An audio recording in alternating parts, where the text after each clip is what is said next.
साहित्य मनुष्य को नई सोचने की विधा देता है और जीवन का तरीका देता है। और इसके अंदर आज के वक्त में पुरुष लेखक के साथ साथ जो महिला लेखिका हैं वो भी लगातार निकलकर सामने आ रही हैं और वो अलग अलग तरह का साहित्य रच रही हैं।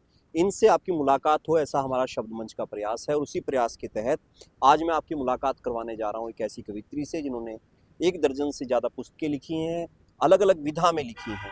तो इसके अलावा वो घुमक्कड़ भी हैं, घूमती भी हैं अलग अलग जगह पे। इनसे इसके बारे में बातचीत करेंगे संक्षिप्त में। आपको ये बातचीत कैसी लगी उसके बारे में जरूर बताइएगा और वीडियो को पूरा देखिएगा। जब आप पूरा देखते हैं तभी समझ आती है। देर नहीं करता, मेरे साथ हैं डॉक्टर सुमन कादियान जी। कादियान जी, आपका स्वागत है। कैसे हैं आप? जी ठीक ठाक। बढ़िया। हाँ जी। तो पिछले दिनों कहाँ कहाँ घूम आए? कई जगह घूम के आए, नाथद्वारा, उदयपुर और भोपाल। तो घूमते भी हैं, लिखते भी हैं, दोनों काम घूमते कैसे भी, हो हाँ जाते हैं? जी, हो जाते हैं। हो हो जाते हैं। जाते हैं। तो कितनी कविताओं की, साहित्य की या लेखन की या पर्यटन की, कौन कौन सी किताबें लिखी हैं आपने? फिलहाल मेरे पास मैंने 12 किताबें हैं। मेरे पास 6 किताबें तो कविताओं की हैं और 6 हरियाणवी संस्कृति के ऊपर लिखी हैं। लोकोक्तियों की है, लोकगीतों की है। एक देवी शंकर प्रभाकर जी के ऊपर है जो हरियाणवी फिल्में भी बनाई हैं जिन्होंने।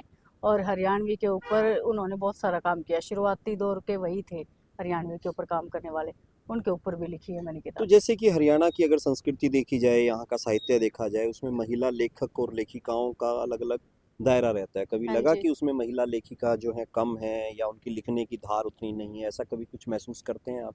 हाँ जी, अब शुरुआत हुई है महिला लेखिकाओं की। हम्म, पहले इतनी ज़्यादा शुरुआत नहीं थी, पहले तो पुरुष ही लिखते थे हम्म। और अब महिलाएं भी आगे बढ़ने लगी हैं तो अभी लिखने जैसे में। कि काव्य गोष्ठियां होती हैं, साहित्यिक गोष्ठियां होती हैं, वहाँ अनुपात आपको लगता नहीं कि आबादी का जो अनुपात है 50% है, मगर अब वहाँ पे तो, जो अनुपात है वो क्या हाँ उतना जी, नजर आता है आपको? अब तो नजर आता है। अब तो महिलाएं निकलने लगी हैं आगे। अब हम्म। तो निकलने लगी हैं और लिखने लगी हैं, कविताएं भी लिखने इसका कोई लगी हैं। तरीका भी सोचते हैं भी इसका अनुपात बढ़ाया जाए, इसको लेकर क्या किया जाना चाहिए, क्या वो प्रयास तो हो? महिलाओं को, जैसे आप प्रोग्राम करो तो महिलाओं को बुलाओ, हम्म। आगे बढ़ाओ।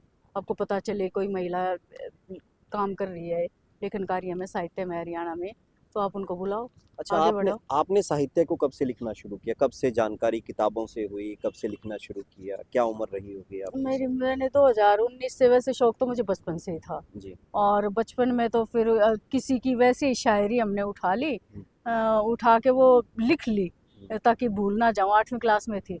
वो मेरे पापा ने देख ली और इतनी बुरी तरह से डांट मारा। फिर मैंने क्या किया, उसको फाड़ दिया। अच्छा कि जी। फाड़ दिया, कोई सबूत नहीं रहेगा तो मुझे डांटेंगे कैसे। ठीक है। फिर उसके बाद तो बहुत सारी जितनी भी शायरी जो होती थी ना हमारे से 10 साल 20 साल पहले वाले लोग, उसने उसको बताई।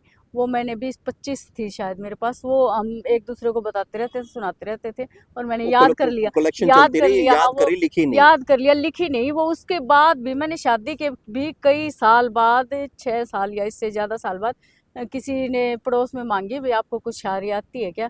तब मैंने उसको कहा, उनको सुनाई और तब कहा कि मैं लिख लेती हूँ कॉपी में, फिर आपको दे दूँगी। फिर वो मैंने कॉपी में लिखी। लिखने के बाद बल्कि मैं बहुत सारी भूल गई।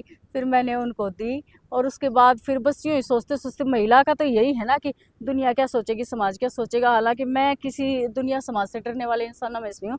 बचपन से ही मैं जब बैठती थी ना स्कूल में, मेरा ग्रुप ऐसा रहा है कि मैं लड़कों के साथ खेलती थी। अच्छा जी। क्योंकि खेल लड़कियों को खेलने का आपने ज़्यादा इस शौक तरह नहीं है। की किसी चीज को ज़्यादा शौक, बाउंडेशन नहीं हाँ, होने दिया अपने फाउंडेशन जीवन मुझे पता ही नहीं चला। तो वो 5वीं क्लास तक मैं बैठती भी लड़कों में ही थी और मुझे लगता था कि लड़कियां कमज़ोर होती हैं और कुछ कर नहीं पाएंगी।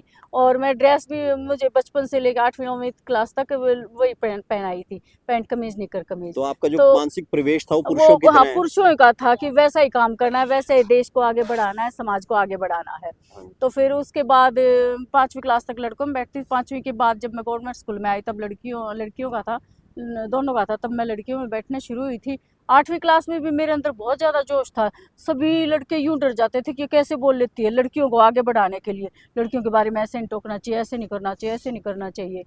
फिर उसके बाद घर वालों ने भी बहुत, जैसे मैं म्यूज़िक नहीं सीखने दिया, डांस नहीं सीखने दिया, गेम में नहीं जाने दिया। हालांकि पापा औरों को बात पकड़ पकड़ के प्रमोट करते थे। प्रमोट करते थे, फिर अपने बच्चों को नहीं करने दिया। और बहुत सी ऐसी दुनिया भर की परिस्थिति आते आते फिर मैंने एक चीज़ देख ली कि जब जैसे शादी हुई ना, कि सबसे पहला काम है घर को बसाना। उसके लिए चाहे आपको नौकरी छोड़नी पड़े, चाहे कुछ, मेरी एक भी बीच में पढ़ाई भी अटक गई थी, वो मैंने पूरी पूरी की पहले। ठीक कि है। सबसे पहला तो ये है कि घर को संभालना। और मुझे पहले से ये एक एहसास था कि मुझे भी ऐसा पति चाहिए कि जो ये ना कहे कि अपनी कमाई खुद ही करनी है। अच्छा जी। और इनको भी ऐसी महिला चाहिए थी जो मानसिक सपोर्ट अपने आप ही, कोई बोला आप दोनों का बतलाया एक नहीं। बैलेंस बन गया हाँ, आपके बैलेंस चलते अपने में। आप ही बन गया, मन से मन का कोई ऐसा नहीं है तो कि उसके हमने बाद कुछ उनको बात पता किया भी लग कुछ गया नहीं। कि आप लिखती हैं। हाँ, फिर मैंने 2019 में 15 में शायरी लिखी थी, पहली कविता लिखी थी अपने पापा का जब सम्मानित किया ना जाट स्कूल में, तब मेरे मुंह से अनायास ही एक कविता निकल गई थी। यादों के समंदर में डूब जाने को जी चाहता है, उसमें से मोती निकाल लाने को जी चाहता है, काश कोई लौटा दे वो सुंदर सा बचपन मेरा, दोबारा जिंदगी जीने को जी चाहता है। बहुत बड़ी। तो फिर ये लिखी, यही तो ये आपकी। मैंने 15 में लिखी, फिर कुछ और लिखी 2 पार्टों में। एक बार ये गए थे 16 में थी शायद, ये गए थे कहीं पे, इन्होंने पेंटिंग बनाई भेजी, तो वो मैंने 2 टुकड़ों में रात को लिखी, फिर सुबह 3-4 बजे उठ के लिखी। ऐसे ही एक कविता तो माँ की लिखी। तो पहली पुस्तक कब आई फिर आपकी? पहली पुस्तक तो 19 के बाद, ये 22 में आई थी। 22 में फिर आई। 19 से तो मैंने लगातार शायरी शुरू लगातार की ही ना। लिख रहे हैं फिर आप। मैंने पता है क्या, फेसबुक ज्वाइन किया, तो फेसबुक पे तो यूँ था कि भाई सब सोचते, जैसे दुनिया तो सोचती, मैं तो उनसे ज़्यादा सोचती थी कि मुझे सम्मान मिले, तो मैं आपने कुछ लिखना करूँ, शुरू कर दिया कुछ लगातार। करूँ। फिर लगातार कुछ ना कुछ एक पोस्ट तो डालनी ही डालनी थी। अच्छा, प्रतिदिन प्रतिदिन। फिर शुरू में इतनी अच्छी शायरी नहीं आती थी, फिर दिन प्रतिदिन जैसे निखरती चली गई वो सारी। महीना बीतता गया, 2 महीने बीतते गए, फिर तो शायरी पे शायरी, शायरी पे शायरी, फिर तो ऐसी ऐसी शायरी मुझे खुद भी नहीं पता चला। अब मैं देखती हूँ ना कि अच्छा मेरे ये अंदर मैंने लिखा है। इतना कुछ भरा पड़ा था, इतना कुछ भरा पड़ा था।